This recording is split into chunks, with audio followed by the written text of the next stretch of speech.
شام کا وقت ہے۔ محل کی چھت پر ہلکی ہوا چل رہی ہے۔ بادشاہ اپنی 4 بیٹیوں کے ساتھ بیٹھا ہے۔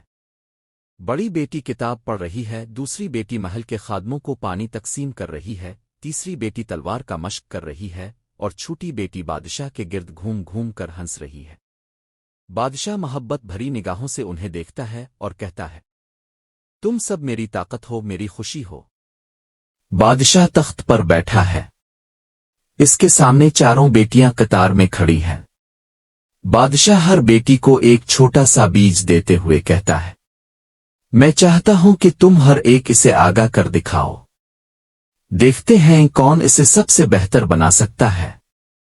بیٹیاں حیران بھی ہوتی ہیں اور خوش بھی، اور بیج لے کر اپنے اپنے راستے چلی جاتی ہیں۔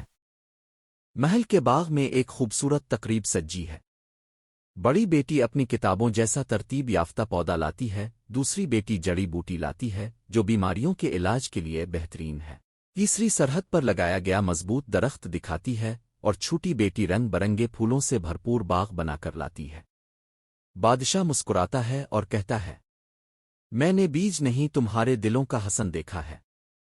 تم چاروں میرے لیے بہترین ہو۔